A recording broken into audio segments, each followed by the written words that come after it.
किस प्रकार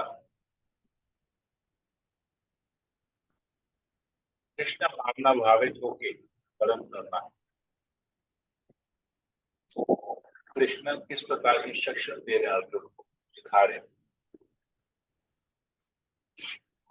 कर्म फल से मुक्त होके,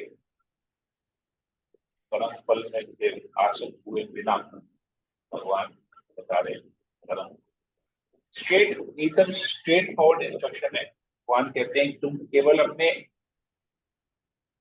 तुम्हारा कर्तव्य जो है वह कर्म करना, वो तुम्हारा अधिकार है। कर्म करना तुम्हारा अधिकार है और तुमको करना है, परंतु उसके फल के ऊपर में तुम्हारा कोई अधिकार नहीं है। कर्मण्येवाधिकार मां फलेषु कदाचन, फल के ऊपर तुम्हारा कोई अधिकार नहीं, कोई कंट्रोल भी नहीं है, कोई अधिकार भी नहीं।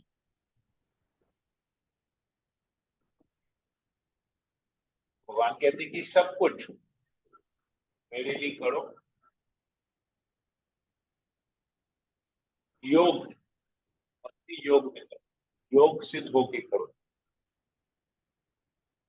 तो लास्ट इंस्ट्रक्शन आपने कल जो पढ़ा था वो था, योग के लिए अगर तुम प्रयत्न करोगे, अर्थात भगवान की सेवा के लिए, भगवान की खुशी के लिए अगर तुम कर्म करते हो, तो उसी में ही सारे कार्य कौशल होगा। मतलब परफेक्शन, हर कार्य का जो परफेक्शन है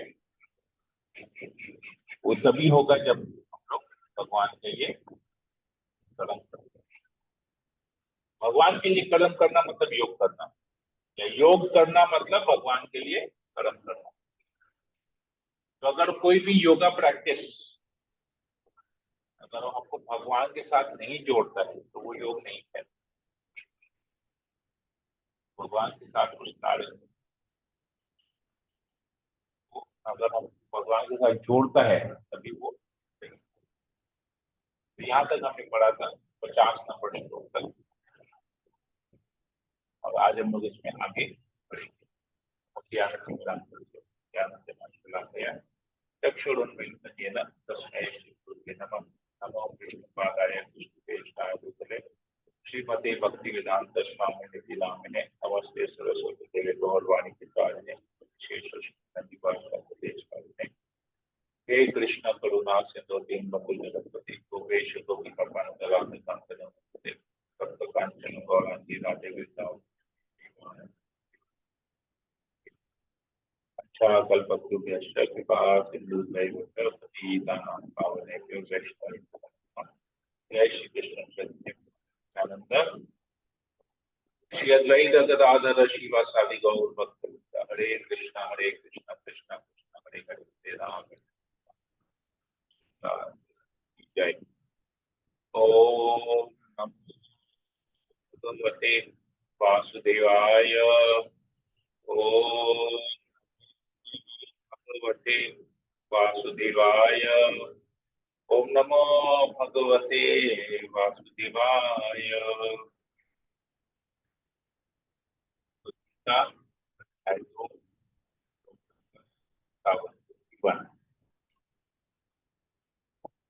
भगवान कहते हैं आगे अर्जुन से, इस तरह भगवत भक्ति में लगे रहकर बड़े बड़े ऋषि मुनि अथवा भक्तगण अपने आप को इस भौतिक संसार में कर्म के फलों से मुक्त कर लेते हैं। इस प्रकार वे जन्म मृत्यु के चक्र से छूट जाते हैं और भगवान के पास जाकर उस अवस्था को प्राप्त करते हैं जो समस्त दुखों से परे है। देखिए कितने इंपॉर्टेंट पॉइंट्स बता रहे हैं, भक्ति करने का क्या फायदा है, क्या लाभ है। और ये केवल मतलब भगवान ऐसे रैंडमली नहीं कह रहे हैं, भगवान ने कहा है कि ये प्रूवन मेथड है, ये ऑलरेडी लोगों के ऊपर इफेक्टिव हो चुका है, इसका रिजल्ट्स ऑलरेडी है, ट्राइड एंड टेस्टेड मेथड है, ये एक्सपेरिमेंट ऑलरेडी हो चुका है इसके ऊपर में, और सक्सेसफुल एक्सपेरिमेंट सक्सेसफुल भी हो गया है। रिजल्ट 100% रिजल्ट है इसका, 99% में नहीं 100% रिजल्ट है। ये ट्राइड एंड टेस्टेड मेथड है और ये एकमात्र यही एक तरीका है। This is the only way. भगवान इसमें कोई दूसरा ऑप्शन दे ही नहीं रहे हैं। तो और कोई अगर दूसरा ऑप्शन हो तो ऐसा है ही नहीं। भगवान कहते हैं कि भगवत भक्ति, इस तरह भगवत भक्ति, किस तरह की भगवत भक्ति? भगवान के दिए हुए आदेशों का पालन करना, उसे कहते हैं भगवत भक्ति। तो भगवान के आदेश है भगवत गीता। तो अगर हम लोग भगवत गीता के अनुसार अपना जीवन यापन करते हैं तो क्या होगा? हम भौतिक संसार के कर्म फल से मुक्त हो जाएंगे। तो भौतिक संसार के कर्म फल से मुक्त होंगे तो क्या होगा? जन्म और मृत्यु के चक्कर से छूट जाएंगे, क्योंकि कोई रिएक्शन है ही नहीं। तो हमको रिएक्शन के लिए हमको जन्म लेना ही नहीं पड़ेगा। अगर जन्म नहीं लेना पड़ेगा तो मृत्यु भी नहीं होगी।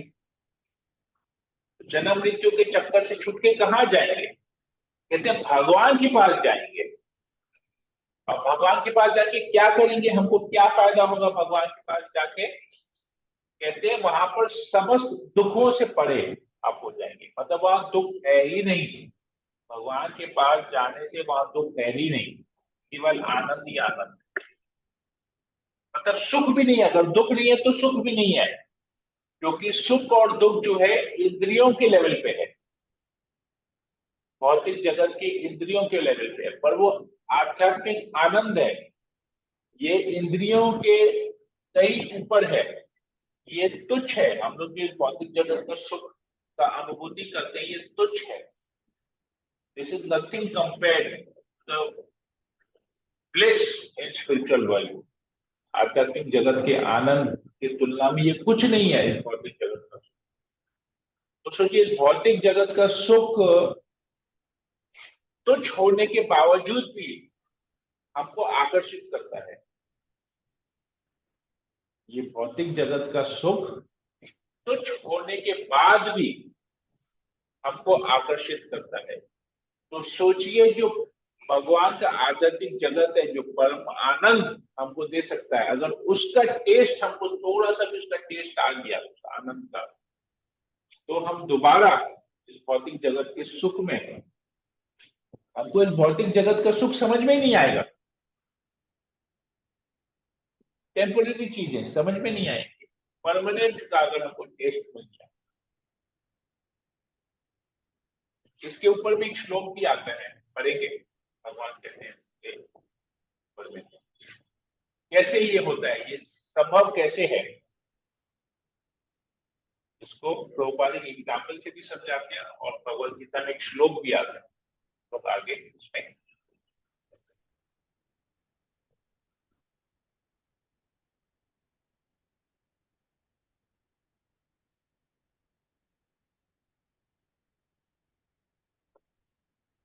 जब तुम्हारी बुद्धि मोह रूपी सघन वन को पार कर जाएगी तो तुम सुने हुए तथा सुनने योग्य सबके प्रति अन्यमनस्क हो जाओगे।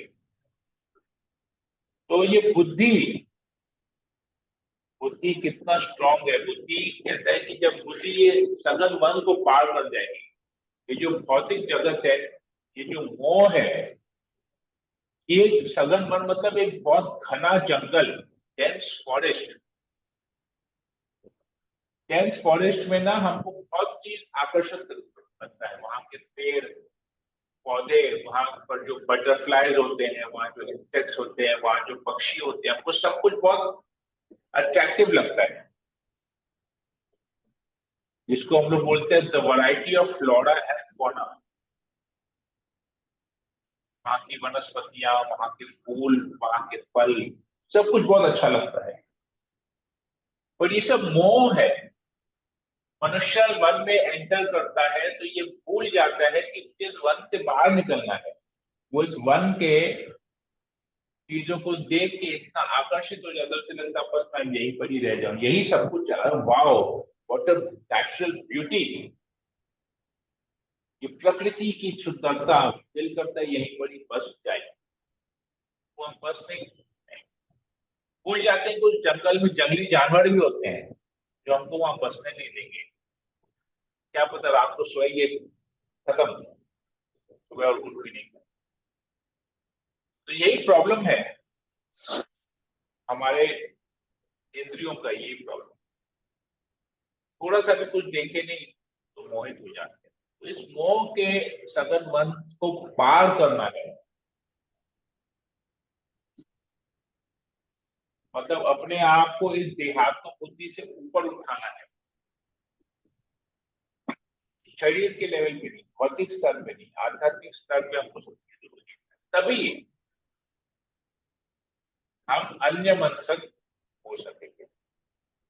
हमें बेकार की चीजों से तभी छूट पाएंगे, तभी हम भक्ति कर पाएंगे, कृष्ण के प्रति आकर्षित हो पाएंगे।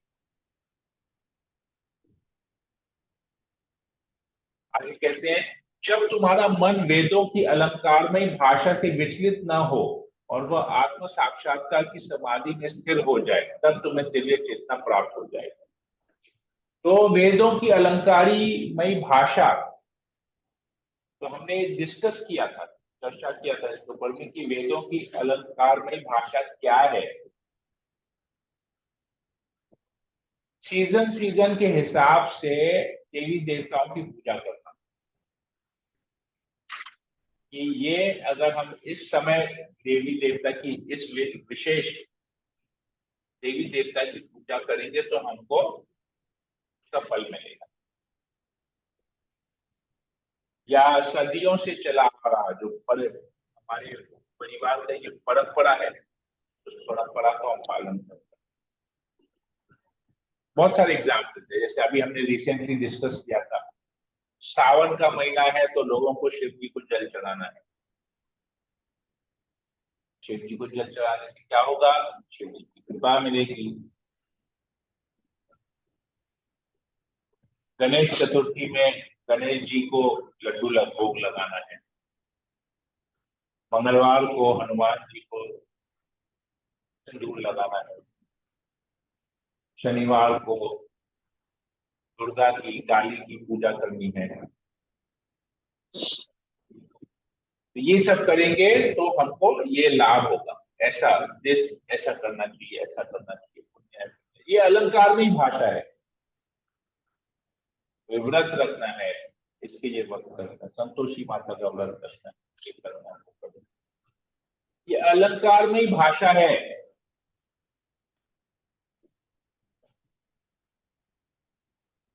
कृष्ण कहते हैं सभी धर्मों का परित्याग करो, मेरी भक्ति करो, केवल मेरी भक्ति से ही तुम जन्म मृत्यु के चक्कर से मुक्त हो सकोगे।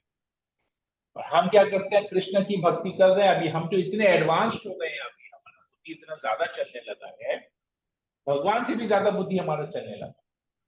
हम तो हरे कृष्णा जप करेंगे, देखिए हम भगवान की बात मान रहे हैं, हरे कृष्णा जप करें, लेकिन हम इसकी भी पूजा करेंगे, उसकी भी पूजा करेंगे, इसको भी जल चढ़ाएंगे, उसको फूल चढ़ाएंगे, उसको वो करेंगे, उसको वो करेंगे। सीजन सीजन के हिसाब से देवी देवताओं की पूजा करेंगे।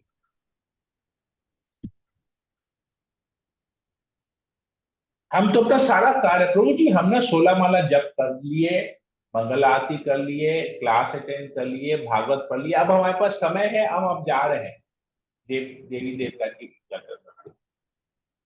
देवी देवता तो भगवान के भक्त हैं, तो हमको उनकी कृपा मिलेगी, तो उनसे कृपा मांगने जा रहे हैं, कृष्ण की भक्ति मांगने जा रहे हैं।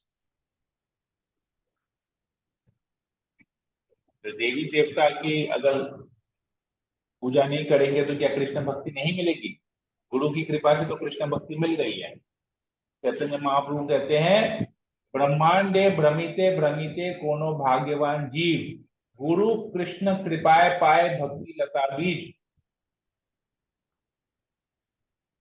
भगवान स्वयं कह रहे हैं, चैतन्य महाप्रभु स्वयं कह रहे हैं कि गुरु और कृष्ण की कृपा से आपको आपके हृदय में भक्ति का बीज बोया जाएगा।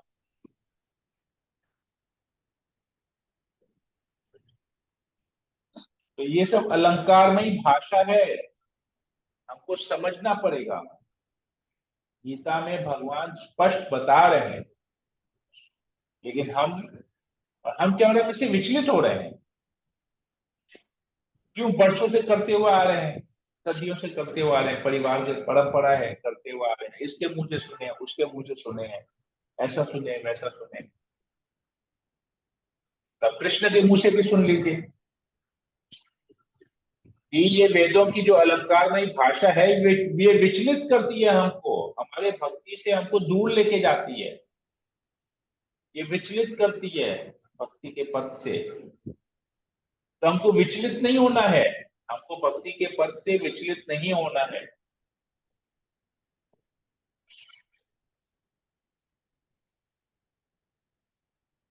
तो ये सब करेंगे तो हम आत्म साक्षात्कार निश्चित नहीं हो पाएंगे। लोग कहते हैं नुकसान क्या है, तो फायदा ही तो है, लेकिन नुकसान तो कृष्ण बता रहे हैं क्या नुकसान। हम जितना ज्यादा ये सब करेंगे उतना ज्यादा समय हमको लगेगा आत्म साक्षात्कार करने, उतना ज्यादा समय हमको लगेगा दिव्य चेतना प्राप्त करने में, उतना ज्यादा समय हमको लगेगा, उतना ज्यादा बार हमको इस भौतिक जगत में जन्म लेना पड़ेगा, उतना ज्यादा समय हम इस भौतिक जगत में रहेंगे, उतना ज्यादा देर हमको लगेगा, लेट हो जाएगा हमको भगवत धाम जाने में। ये समझना बहुत जरूरी है। प्रभुपाद जी इसमें तात्पर्य में एक बहुत अच्छा पॉइंट लिखते हैं। तात्पर्य छोटा सा तात्पर्य है, पढ़ लेते हैं, देखिए। कोई समाधि में है, इस कथन का अर्थ यह होता है कि वह पूर्णतया कृष्ण भावना भावित है, अर्थात उसने पूर्ण समाधि में ब्रह्म परमात्मा तथा भगवान को प्राप्त कर लिया है। आत्म साक्षात्कार की सर्वोच्च सिद्धि यह जान लेना है कि मनुष्य कृष्ण का शाश्वत दास है और उसका एकमात्र कर्तव्य कृष्ण भावनामृत में अपने सारे कर्म करना है। तो आत्म साक्षात्कार का मतलब यहाँ पर बता रहे हैं प्रभुपाद जी। आत्म साक्षात्कार का मतलब है कि मैं कृष्ण का दास हूँ, नित्य दास हूँ, और मेरा एकमात्र कर्तव्य है कि मैं सारे कर्म कृष्ण में भावनामृत में रह के करूँ। कृष्ण भावनामृत में रह के मतलब कृष्ण को हर कर्म में कृष्ण को जोड़ना है।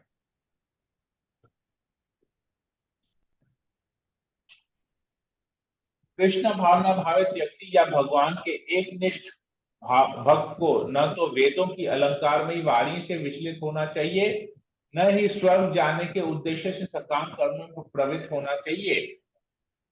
कृष्ण भावनामृत में मनुष्य कृष्ण के सानिध्य में रहता है और कृष्ण से प्राप्त सारे आदेश उस दिव्य अवस्था में समझे जा सकते हैं। ऐसे कार्यों के परिणाम स्वरूप निश्चयात्मक ज्ञान की प्राप्ति निश्चित है। उसे कृष्ण या उनके प्रतिनिधि गुरु की आज्ञाओं का पालन मात्र करना होगा, बस केवल कृष्ण और उनके जो प्रतिनिधि गुरु है उनकी आज्ञाओं का पालन करना, और कुछ नहीं करना, अपना दिमाग दूसरी जगह लगाना ही नहीं है, किसी की बात नहीं सुननी है। केवल गीता में कृष्ण क्या कहते हैं और गुरु से उसको क्या आदेश मिलता है, उसके अलावा उसको तीसरा कुछ नहीं करना है, न किसी का सुनना है, सुनना भी नहीं है। पालन तो दूर की बात है, मानना तो दूर की बात, तो सुनना भी नहीं चाहिए, और फिर भी हम सुनते हैं।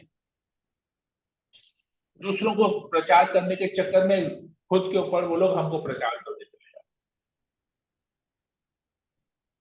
देखिए, हमारा स्थिति क्या है, हम कितना डेंजरस लेवल में हैं। क्या हमको होना चाहिए, किस स्तर पे हमको होना चाहिए, और हम अभी किस स्तर पे हैं, हम कंपैरिजन कर सकते हैं अपने जीवन में।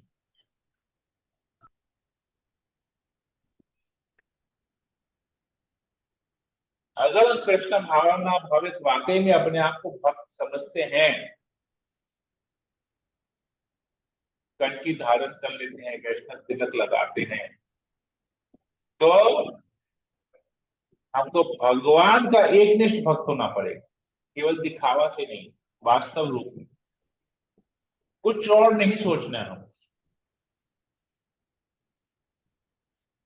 सकाम कर्मों में इससे प्रवृत्त होना ही नहीं है।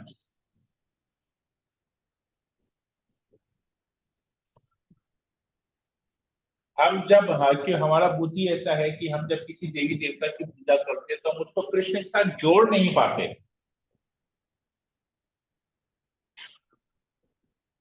जब हम किसी देवी देवता की पूजा करते हैं उसको कृष्ण के साथ जोड़ नहीं पाते, वो नाम अपराध में आता है।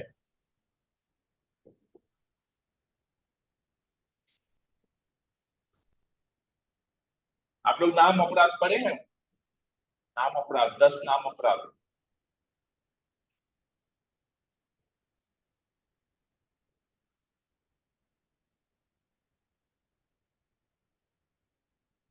पढ़ा है? 10 नाम अपराध क्या होता है?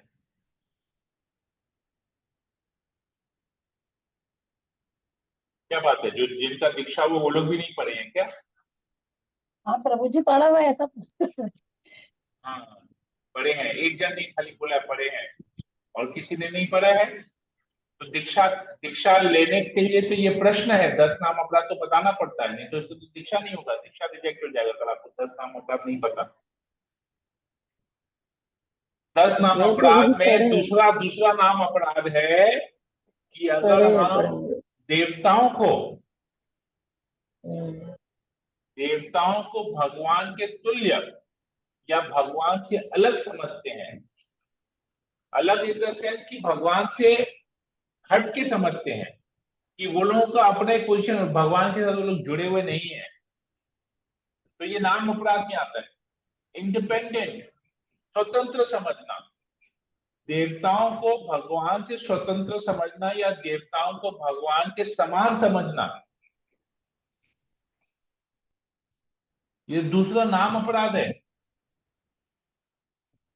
हरिनाम जी के प्रभु। चरणों में अपराध है।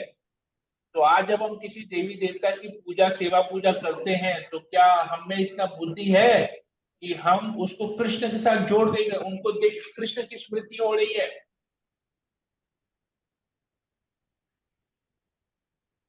जब उस देवता को, देवी देवता को देख के हमको कृष्ण की स्मृति नहीं हो रही है, मतलब हम उसको कृष्ण से स्वतंत्र समझ रहे हैं।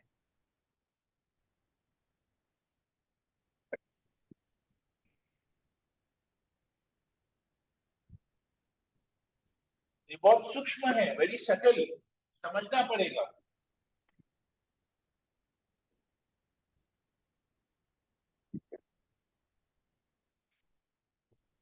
ये नाम अपराध में आता है। कभी कभी हमको लगता है हमारा सर भारी हो गया, आपसे नाम जप नहीं हो रहा है, तो इसी की वजह से नहीं हो रहा है क्योंकि हम नाम अपराध कर बैठते हैं, हमसे चैंटिंग नहीं होता है। 16 माला करते हैं सर भारी हो जाता है, जैसे लगता है बहुत बड़ा बोझ है, जप करना बोझ लगने लगता है। ये रीजन है उसके लिए, नाम अपराध। हे कृष्णा, यहीं पर ही रखते हैं। किसी को कोई प्रश्न हो?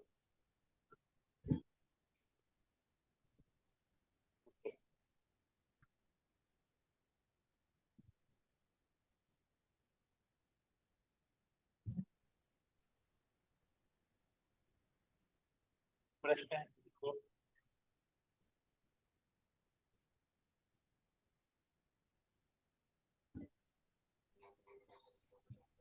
हरे कृष्णा प्रभु जी, धन्यवाद प्रणाम। प्रभु जी, आपने भी नाम अपराध बोला, नाम अपराध मतलब? अपराध मतलब हरिनाम के प्रति अपराध। अच्छा, कि जो जप नहीं होता उसके, जप नहीं वो कर पाते हैं। अपराधों की वजह से जप नहीं होता है, जप करना बोझ लगता है।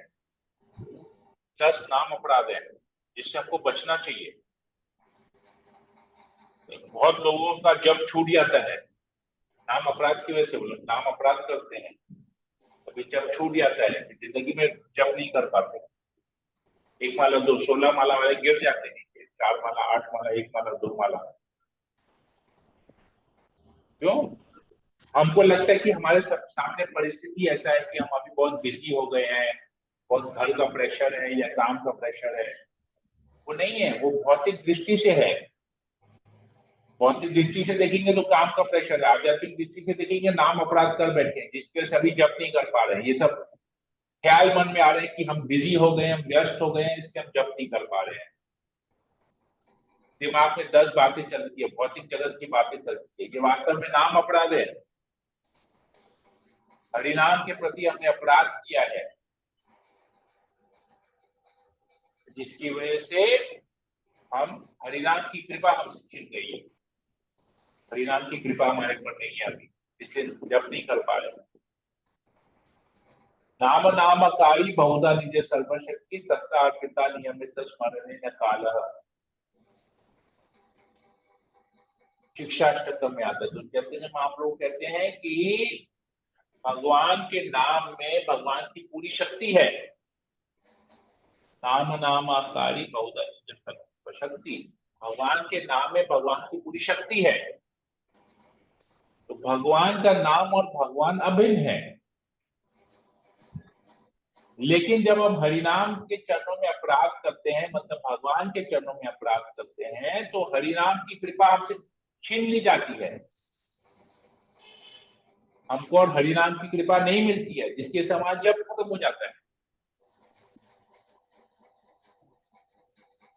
It is very simple. आपको अगर भौतिक जगह, भौतिक दृष्टि से हम समझाते हैं कि भौतिक दृष्टि में आपके घर में कोई गेस्ट आया है और आपने उसको कुछ गलत शब्द यूज किए उसके अगेंस्ट, उसकी बेइज्जती की, उसका इंसल्ट किया, उसको गालियां दी, तो क्या वो व्यक्ति, वो अतिथि, वो गेस्ट कभी भी आपके जीवन में घर पे आएगा?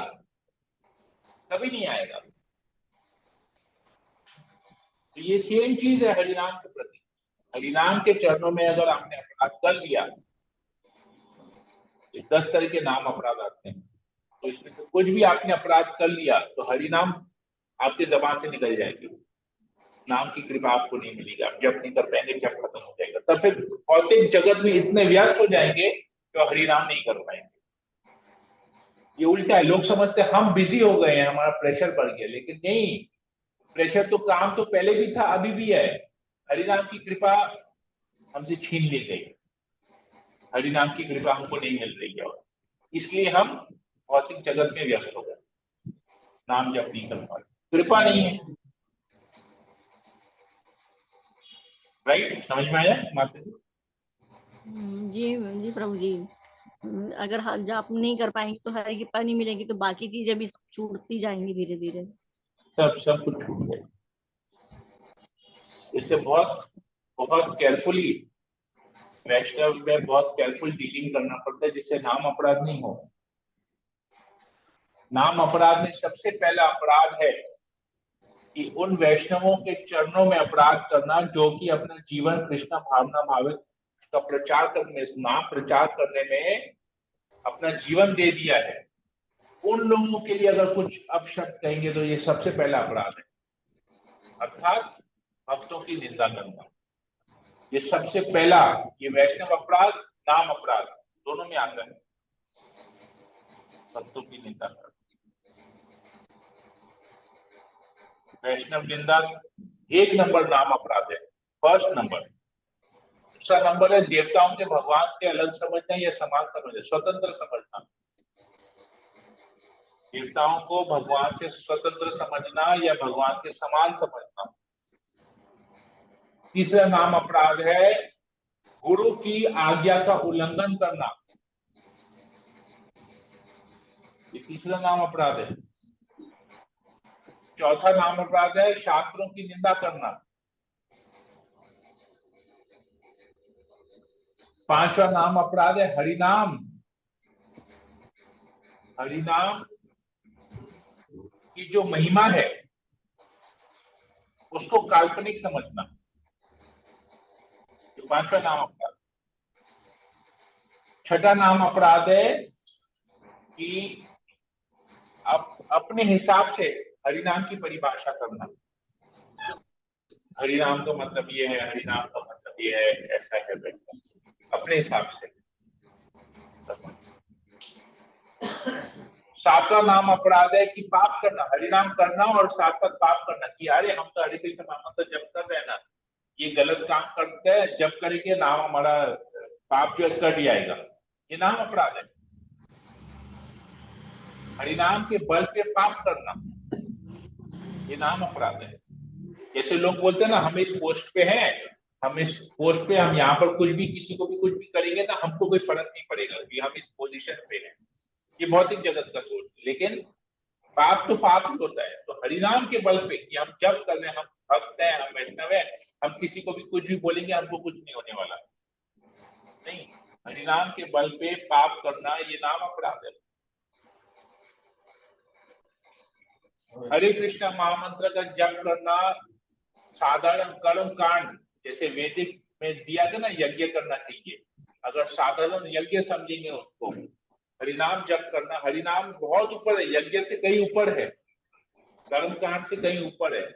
कर्म कांड जैसा एक्टिविटी समझना कि चलो शास्त्र में दिया गया है, जैसे सब यज्ञ दिए हुए वैसे हरिनाम भी दिया हुआ है, तो कभी कभी हरिनाम भी कर लेंगे, कभी कभी हरिनाम करेंगे, ये सोच के कि ये कर्म कांड है, शास्त्र पुण्य कर्म है। बेसिकली हरिनाम को पुण्य कर्म समझना ही नाम अपराध है। ये पुण्य नहीं है, पुण्य से कहीं ऊपर है। हरिनाम जब करना को पुण्य समझना, ये भी नाम अपराध है। किसी श्रद्धाहीन विहीन को, श्रद्धा विहीन व्यक्ति को हरिनाम की महिमा सुनाना भी अपराध है। उसको श्रद्धा ही नहीं है, आप जितना जैसे उसको महिमा सुनाने जाएंगे हरिनाम की, तो वो मन ही मन में गाली देगा आपको। जिनको श्रद्धा नहीं है उनको हरिनाम की महिमा बताने की नहीं चाहिए, तो समझ में नहीं आएगा उनको हरिनाम की महिमा।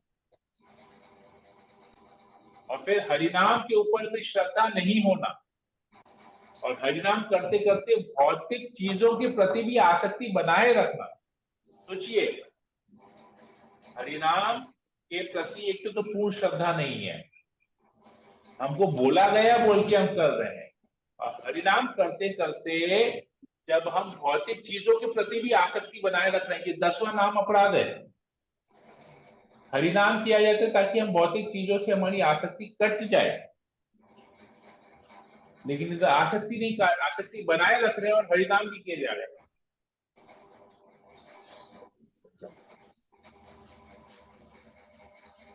ये नाम अपराध, 10वां नाम अपराध है। जैसे बात करते करते हरिनाम हरे कृष्ण महामंत्र कर रहे हैं, लेकिन साथ ही साथ बात भी कर रहे हैं। हम बहुत दिखते हैं यात्रा में, तो खास करके देखते हैं लोग बात भी करते रहते हैं, हरे कृष्ण हरे कृष्ण कृष्ण कृष्ण हरे हरे राम अरे अरे पता है उसके साथ क्या हुआ था, अरे पता है ऐसे क्या हुआ, पता है वो क्या हुआ। तो भौतिक चीजों के प्रति आसक्ति है। हरिनाम भी कर रहे हैं और भौतिक चीज के बारे एक साथ, मतलब जप और गप दोनों एक साथ चल रहा है, तो ये नाम अपराध है, 10 नंबर नाम अपराध है। समझना पड़ेगा क्यों हरिनाम की कृपा हमको नहीं मिल रही, समझना पड़ेगा क्यों अभी भी नाम जप कर रहे लेकिन हमारे जीवन में कोई परिवर्तन इतना तीव्रता से कर रहे हैं, क्यों परिवर्तन नहीं कर रहे। अपराध करते करते क्यों हरिनाम करना बोझ लगता है, सारा दिन लग जाता है नाम जप करते करते, 16 माला करने में पूरा दिन खत्म हो जाता है, सुबह से लेकर रात हो जाती है, 16 माला जाके खत्म हो गया, रात को 12 बजे 11 बजे 16 माला, सुबह से स्टार्ट करें रात को खत्म हो। क्यों? क्योंकि नाम अपराध किए जा रहे हैं, 1 2 3 4 कुछ भी नाम अपराध किए जा रहे हैं, इसीलिए हरिनाम भी करना डिफिकल्ट हो रहा है हमारे।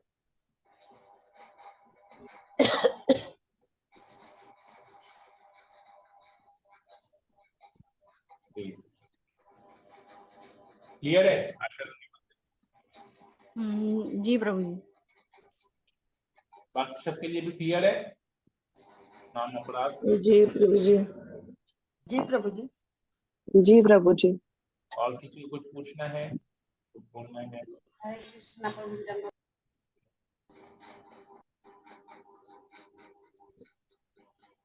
कोई प्रश्न नहीं है किसी को, कोई कमेंट नहीं है, मैं सेशन को एंड करूं।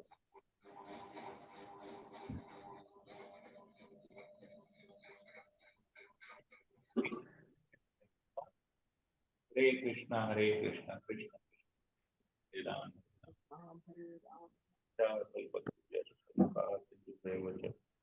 पतितानां पावनेभ्यो वैष्णवेभ्यो नमः। संवेद भक्त जगत भगवद गीता की दंडवत प्रणाम।